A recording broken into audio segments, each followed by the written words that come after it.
We are now in the home stretch of what I believe is been a tremendous day of understanding and gaining perspective. To help close out our summit, we have two speakers. The first is the head of the Bush Foundation for China, Mr. David Firestein, has come all the way from Texas to come and speak with us. He has spent many years in the United States State Department, in China and other countries throughout the world. On behalf of the Bush Foundation, he is here to welcome us. To make some comments on why it is so important to continue our goal of understanding and mutual cooperation. Mr. Firestein.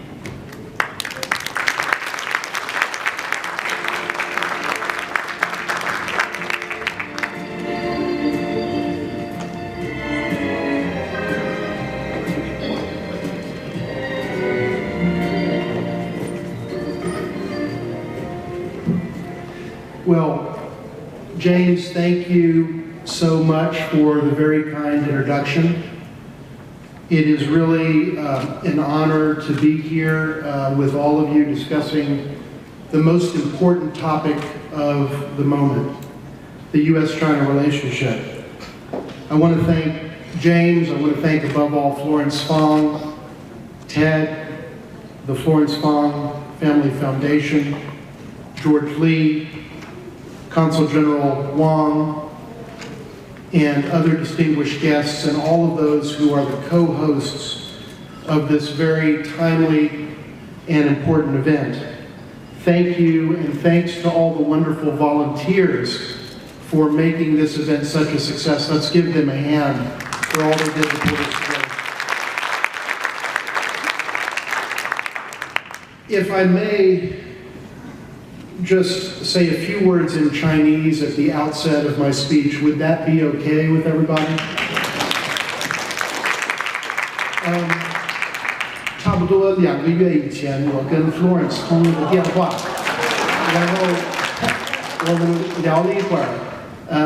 Florence 跟我提到了一个很有意思的事情，就是今天会有这个美中建交40周年回顾与展望高峰论坛，然后他邀请我参加今天的这个论坛，我是非常荣幸，但是第二句话呢 ，Florence 给我一个任务，就是我能否用中文发表重要讲话，致辞。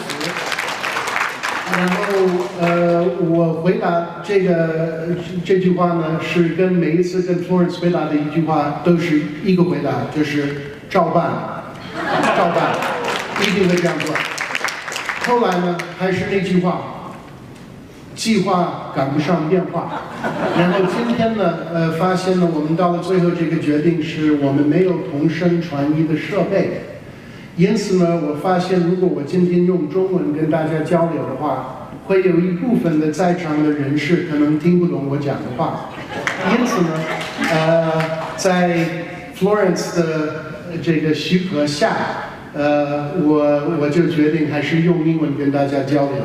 下一次如果我们有这个适当的设备的话，我会很愿意的，而且很乐意的用中国话跟大家交流。谢谢 Florence. Let me switch over to English now. I'm so grateful for this opportunity.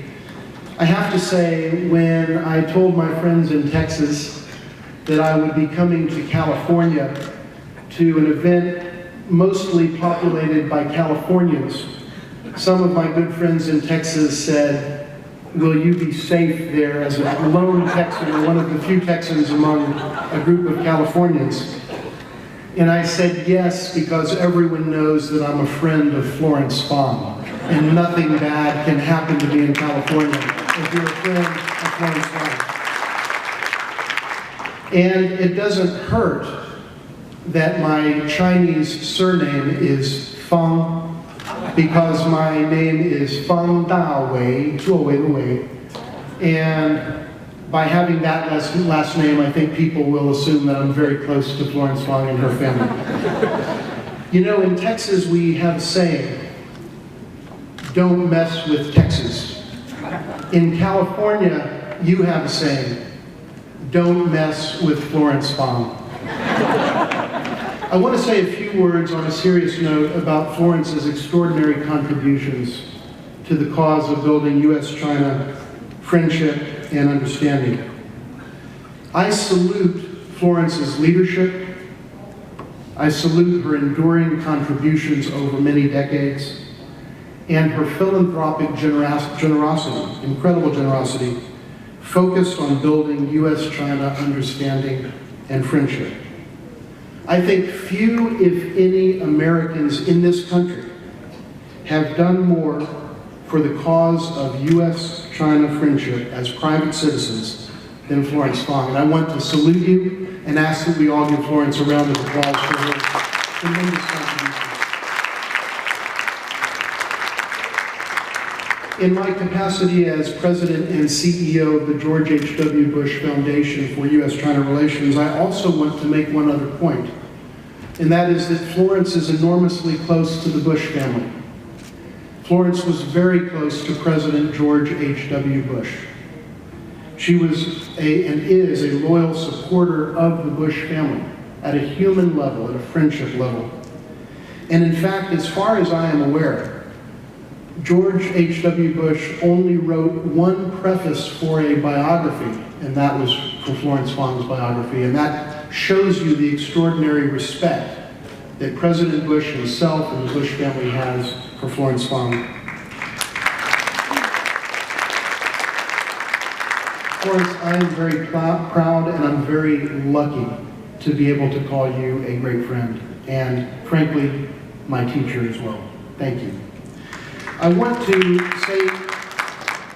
say a few words about a few topics that I think are very much in alignment with the content of today's discussions. I want to say a couple of words about the George H.W. Bush Foundation for U.S.-China Relations. I want to talk about President Bush's vision for the U.S.-China relationship and the attributes that he brought to his stewardship from the U.S. side of this important relationship. I want to talk also about where we are today. And if I may say so, just in terms of truth in advertising, I'm going to be a little bit tougher and harsher than some of our more diplomatic guests have been here about the state of affairs and why we are in the mess that we're in today. And I think we need to tell that story and be honest about it if we're going to find a way forward to put this relationship back on track where it needs to be for the benefit of peoples of both countries. And I'll offer a few concluding thoughts as to what we can do, all of us, to make a difference and to make things better. When I finish around sunrise tomorrow, we can all go get some breakfast together. But let me say a couple of things. The Bush-China Foundation, that's the short name, the Bush-China Foundation was founded 2 years ago by Neil Bush with the strong support and blessing of his father, President George H.W. Bush. We are a national organization. We are one of the newer entities in the United States working on U.S.-China relations. And we do things all across the country. In fact, this is my third trip to California since February, and I have a sneaking suspicion that I'll be back more and more often to see my good friend and my newer friends here in California. I want to say a word or two about how President Bush looked at the U.S.-China relationship. He was an incredible statesman, as all of us know. And I think his views about China could best be summed up in one particular quotation that he wrote in 2007. And I quote from the written words of President Bush. These are his words. "I love the Chinese people. One of my dreams for our world is that these two powerful giants, the United States and China, will continue working toward a full partnership and friendship that will bring peace and prosperity to people everywhere. Full stop. That's what President George H.W. Bush said. And I think this particular statement gives full expression to what I see as the four important attributes that President Bush brought to his stewardship of the U.S.-China relationship. Number one, vision. Number two, farsightedness. Number three, steadiness. And number four, humanity. And if I were to put them in Chinese, I would say it's 设想, 远见, 稳重. And in this case, I would translate it as 人缘. Let me just say one sentence about what I mean about each of those. Vision. President Bush knew where he wanted this relationship to go. Farsightedness. He knew it would take a long time to get there. Steadiness. He knew that to achieve his vision, that we had to keep after it. We had to be persistent. We had to be consistent in the way that we pursued our policies. That's steadiness. And humanity. President Bush emphasized people and people-to-people connections and the people-to-people foundation of the U.S.-China relationship that is the ballast that keeps this relationship in the long run moving in the right direction. In fact, people is the only word that appears twice in the quotation that I just cited. Now let me talk about the U.S.-China relationship today. I don't think I have to spend a lot of time explaining to people here in this room that there is now a great gap between the George H.W. Bush vision for the U.S.-China relationship and the prevailing thinking and mindset in a good swath of the Washington, D.C. elite. This gap manifests itself in three major ways, which I'll talk about, not in as much detail as I could, but so that you understand the challenge that we face in our country today. The three areas in which this gap between the Bush vision and the Trump vision are substance, that is the substance of our policies toward China. Number two, style, the style in which we make decisions and conduct our policy and talk about it. And number three, and this is perhaps the most fundamental and it's been referenced earlier, but I want to use a few specific examples to drive the point home.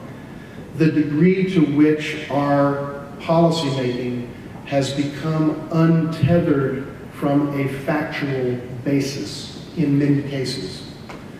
These three areas are the areas where we see differences today that are stark and alarming relative to the steady leadership of President Bush and all other previous presidents of both parties.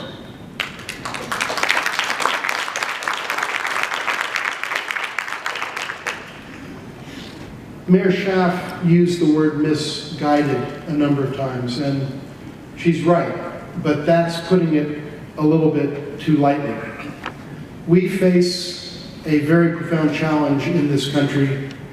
We are at risk under the leadership of President Donald Trump of going style and facts. Substance. Here are some examples of where the substance of U.S. policy toward China is not what it was before. The first point I would make, the framing of China as an enemy is a radical departure from all former U.S. presidential thinking and Washington thinking about China in the modern era post-72, post-1979. No U.S. president, not a Republican, not a Democrat, has ever said China is the enemy. But yesterday, the President of the United States said, and these are his words, quote, Chairman Xi is, quote, our enemy. President Donald Trump tweeted those words on the written record yesterday. That is an appalling statement, but more to the point, it is a dangerous statement for our nation.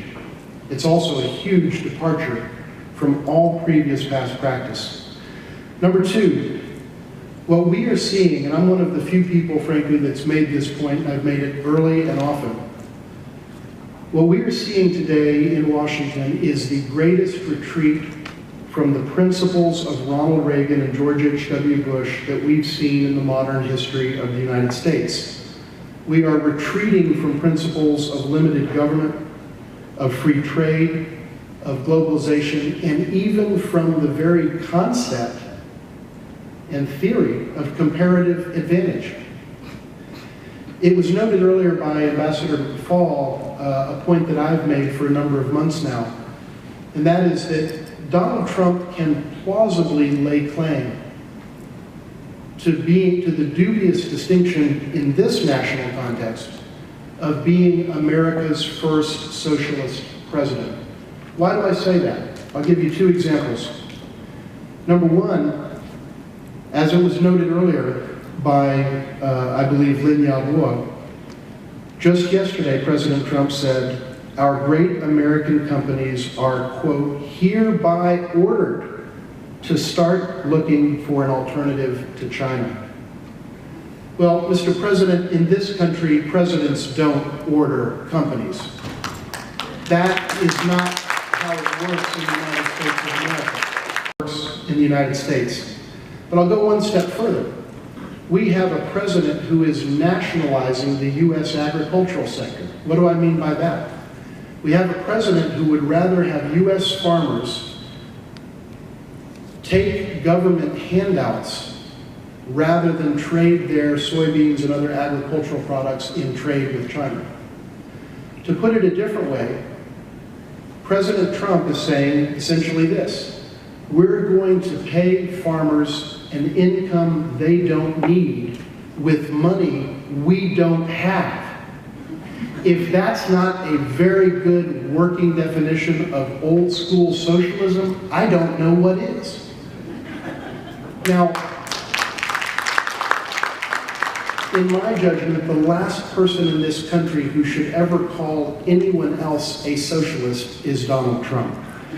Now, maybe this is why Ronald Reagan's daughter, Patty Davis, said this spring publicly in two media interviews on television, on the record, regarding President Trump's leadership of our nation, that her father would be, in her words, these are her words, appalled, horrified, and heartbroken. Patty Davis said her dad, Ronald Reagan, would be appalled, horrified, and heartbroken at President Trump's leadership of our nation. Now, let's talk a little bit about style. We see in current U.S. policy today an erratic lurching from one position to another, from one statement to immediately almost a contradictory statement, and fundamental contradictions in many of the comments that our current president has made about China. And here I'm limiting my comments to policy toward China, not to broader topics. There are too many examples to cite, but let me just give you four that will resonate deeply.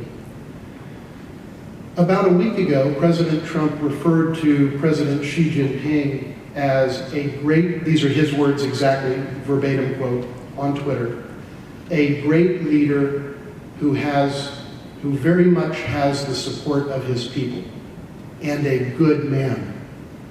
These are the words of President Trump about President Xi Jinping. President Trump is also on the record calling President Xi Jinping a friend, and in one instance, his best friend. Yesterday, President Trump tweeted, Chairman Xi is, quote, our enemy. That's within 6 days. That's called lurching. That's called erratic lurching from one position to another. On tariffs, President Trump has said China pays the tariffs. Complete, total, absolute falsehood. But he has said China pays the tariffs. and that it doesn't hurt Americans. A few days later, he said, actually, this could very well hurt Americans because, in fact, we're paying them, and therefore, let's postpone the tariffs from September 1st to December 15th so that we can take Christmas and Hanukkah season out of the picture. Complete contradiction within days of those statements being made. On Huawei, President Trump said, Huawei is a national security matter, and thus it is non-negotiable. The next day, he said it is a matter of trade, let's sit down and negotiate. I'm quoting him. And on the US economy, and this is my favorite, I haven't heard anyone else say this particular point, or make this point. President Trump has said, and I'm paraphrasing here, these are not exact words, but I'm paraphrasing much of his commentary that is on the record, and I'm paraphrasing it accurately. He has said that China has destroyed the American economy by, quote, raping our nation and committing the greatest theft in the history of humankind. That is also his exact words. Within a couple of days of saying that, President Trump has also said our economy is stronger than it's ever been and in perfect health. So the point that I would make is that this inconsistency hurts America. And if I may be very blunt, it makes President Trump a national and global laughingstock because his own words are inconsistent with his own words. I want to talk about facts because I think that's one of the most profound challenges that we now face. I think the reason President Trump gets so much wrong about the US-China relationship and about China is because so much of his policy is going to be flawed. And that's what we've seen. I could give you many examples of straight up falsehoods that have been stated and articulated by the president, but let me just mention 3 points here. Number one, President Trump has stated that Chinese exports to the United States, which is to say our imports from China, totaling over $500 billion in recent years per year, that constitutes Chinese theft of American wealth. So he is stating that a freely entered into commercial arrangement and transaction, otherwise known as commerce, is theft. That's not how we define it. That statement is inaccurate. But if you believe that the very fact that we import $500 billion worth of goods from China of our own volition, as it was said earlier, no one can force you to buy something. If you believe that that is theft, then that is going to take you in a particular policy direction. So that's one. Here's another one, and probably one of the most egregious. President Trump has repeatedly stated in writing and orally, many times, 20, 30, that China is paying the tariffs. And of course, that is patently false. In fact, his own advisors have publicly disagreed with him on the record, on television, and stated he's wrong. That's not true. His own people from the White House have said that, and of course, everyone else has said it as well. Actually, Americans are paying the tariffs.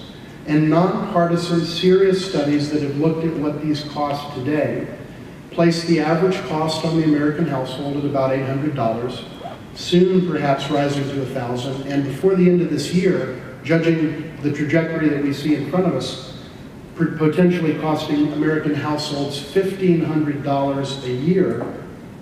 And that's just the beginning, because it gets worse the longer that it goes on. Now, the notion that China is paying for these tariffs and that large amounts of Chinese money are coming into the coffers of the United States, that's false. That's not true. And that is another example of how our discourse and policy has become untethered from facts. But most fundamentally, I want to mention here an opinion that President Trump has articulated yesterday in one of those tweets that was part of the tweet storm or tweet tirade that occurred yesterday. and that we've referenced a few times. And though this is an opinion, I'm smiling as I say this opinion is so absurd and wrong, I'm actually going to call this opinion factually false because it is so inane. President Trump wrote yesterday these words: "We don't need China, and frankly, we'd be better off without them." Now that is an opinion, but I'm going to use the speaker's prerogative to say that that opinion is factually false. We need China. Don't you doubt it for a second. China needs us. And for a U.S. president to say that the #1 economy of the world doesn't need the #2 and soon to be #1 economy of the world is outrageous and ludicrous. And we can't mince words when we talk about this. I'm not coming at this from a partisan angle. I'm coming at this from the angle of what is factual and what is not, and what is in the interest of our country objectively by any number of measures, which I'll come back to, and what is not. It's not about partisanship. It's about smart versus dumb decisions. Now, let me say a couple of other things. With these types of views forming the basis for U.S. policy toward China, it's little wonder that things are steadily appearing to go off the rails. What's my evidentiary basis for that assessment? #1, under President Trump, the deficit with China has grown. It is now the largest it has ever been in history. So President Trump can now officially be called the deficit president. #2, the U.S. foreign trade deficit with the world in goods, merchandise, has reached a 243-year high, a record dating back to July 4th, 1776. In 243 years, we have never had a higher U.S. goods deficit, according to President Trump's Department of Commerce, mind you, than we do today. This is the highest we've ever had. #3, Americans are paying increased taxes in the guise of higher prices generated by tariffs on goods coming into the United States. That's hitting families at anywhere between $800 and $1,500 a year. You remember the tax cut of late 2017? The amount of money that Americans saved from that tax cut on average, they have now paid more than that in tariffs, tariff-generated higher prices than they got in the tax cut. So President Trump somehow believes that it's a smart idea to run for re-election, saying that I have taxed the American people and caused their daily needs to become more expensive to them. So I want to make a couple of points about this. When people ask me, or have asked me over the years, why is it that neither Democratic nor Republican presidents over the years have been able to solve what are actually really legitimate issues, real issues in the U.S.-China trade relationship, the one-sentence answer that I have tended to give people is this. And that's because no U.S. president, Republican or Democrat, was able to find a solution to the problem that wasn't worse than the problem in the first place. President Trump has proven my thesis. He's found a solution. The only problem is the solution is worse than the problem was in the first place, which is why we have larger deficits, higher taxes, a softening stock market, and more discussion of a recession. So I want to say this as I get to the concluding section. I have vocally opposed President Trump's policies toward China on the whole with three things in mind. #1, I oppose these policies not because they're bad for China, but because they're bad for America. That's the first one.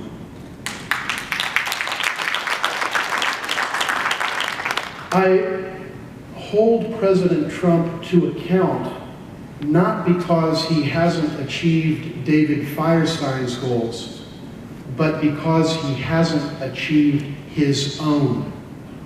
And that's problematic.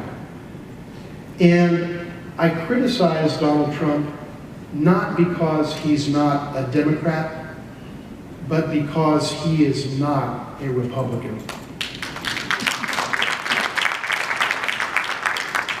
So we all remember that President Trump said we would all get tired of winning.